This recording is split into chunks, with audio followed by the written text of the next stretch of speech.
Christine Klein, the Executive Director of the race, and also we'll follow that up with Adam Duvendek, who was the race director for the women's race. Kristen. Thanks, Steve. It's, as you just mentioned, it's a historic day for the Amgen Tour of California. Not only is it our 10th anniversary and the kickoff to the men's, but this is the first time in the history of the Amgen Tour of California that we have had a UCI 3-day stage race. Just want to congratulate the women up here, Trixie, I mean, all of you guys. I mean, we knew that we definitely had high expectations, but I would say that this definitely far exceeded all of our expectations. Just the overall communities, the fans, the media, the partners, everybody embraced it. And we're really looking forward to continuing to build upon it, and we hope that others will continue to follow throughout the country, internationally, because this is something that we've been invested in and have believed in from day one of the Amgen Tour of California. We've been putting on a women's race for 7 years now, and we're excited that we're able to continue to, last year we had 2 days, this year we had 4 days, and we look forward to more in the future. I also want to congratulate Mark, since he's up here as well, and all the other men as well today. It was a great day of racing again, once again in the streets of Sacramento. It was a close finish, but God, no one can keep up with you, Mark. It wasn't that close, come on. What? It wasn't close, man. No, I know, I said it wasn't close. I'm just saying nobody can keep up with you. Last year doesn't compare to last year. No, but regardless, no one can keep up with you, so congrats. That's all I have to say. Thank you. We look forward to seeing everybody tomorrow. Sure. I'll just speak briefly on the women's race. I think, something that we've done this whole week as we reach, as we're sitting in our 10-year anniversary, is asking people within the staff, what's your favorite memory of the Amgen Tour of California? And I think for me, and for a lot of people, today will come down as one of the most memorable days in its 10-year history. The expansion of the women's race, something that we knew we wanted to do in the 10th year, just because it's the right time to continue to expand our platform for women's professional cycling. And what we saw over the past 3 days was truly incredible. We saw the leader jersey change hands each day. It was a really just dynamic and really compelling racing from the women. So again, we're extremely happy to see our jersey leaders up here today.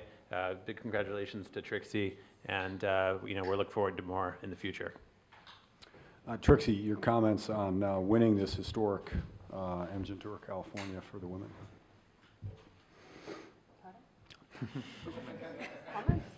Your thoughts of winning this. Yeah, for our team it was really important to race here, and even to win it's much better.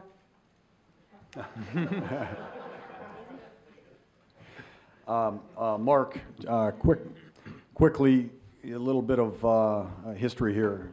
In 2010, he won the stage here in Sacramento to open and take the yellow leader's jersey. He won the Amgen leader's jersey again last year by winning the stage. So you've hit a trifecta here. Can you give us your comments on why you've had so much success here in Sacramento?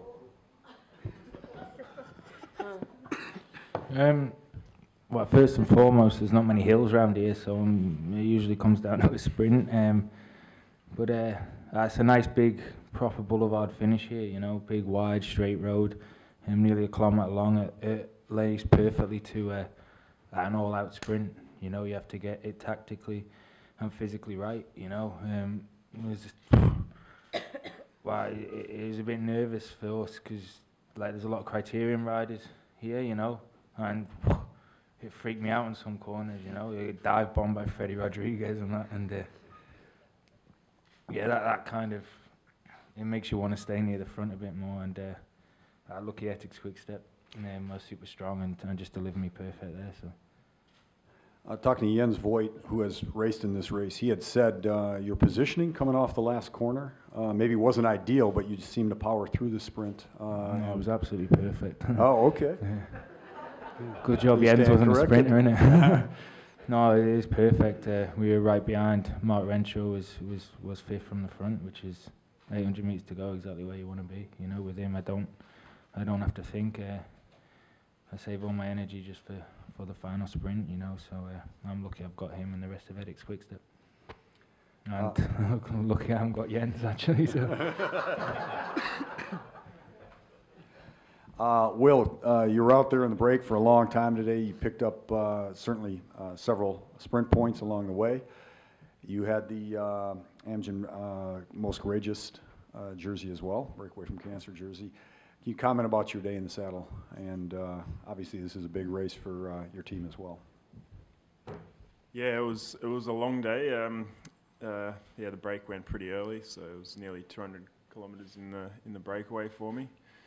But it's probably the biggest race that our team will be doing this year. So we just really want to show that we can race here at this level, and we've got 7 more stages to come, and we're looking forward to having it go in every stage. And on to Kirsty Lay of the Lexus Queen of the Mountain champion from the women's race. Your impressions of the last 3 days? Sorry. The racing was just amazing. I mean, everyone came out here to be really aggressive, and it was pretty awesome to have 3 days of hard, fast racing. So, hats off to the organization for setting this up. And Hannah, best young rider in this competition, obviously joined by Mark here as a fellow Brit. Give us your impressions of the last 3 days here. It's been really good. I mean, Tahoe with the snow on Thursday, it was a bit touch and go with the stage, but it was really good. Tahoe definitely put on a good show, and it was nice to start the stage race well with a win for the team, and it was really good aggressive racing. Open it up for questions. Go ahead, Pat. Mark, looks like you have the strongest lead up here and the fastest sprinter. Is there anybody here who can be even your sprint? I think anybody can beat us, you know. But we'll do our best not to let that happen. You know? I think one thing I've got is that, you know, my team commit. We take the race on, we ride, you know. When the TV cameras on, Saxo just came to the front. They hadn't been riding for the day. They rode already. The break had come from 7 minutes to 2 minutes. So we'd done all the work there along with MT and Quebecer, you know. So for me, it definitely helps to have the pressure of my team riding for me and not just doing it to kind of look like they do it, you know. Neil had a question here in the front. This question for Mark. Mark, you've had, I think this was your 10th win already this year in early May. Coming off of, I guess, the worst injury of your career in July. What do you attribute to doing so well this year, maybe compared to the last couple of years? I think I've done well compared to any other year, to be honest. Like I was not so far off last year, and I normally win about 10 by middle of the year and 20 by the end of the year, so I think I don't think this is any different to normal. I'm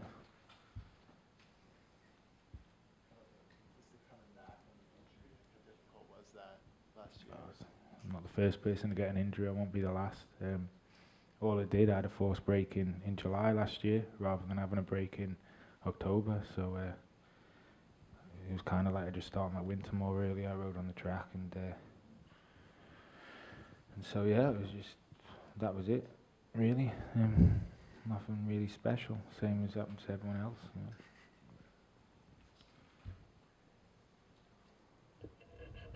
Other questions?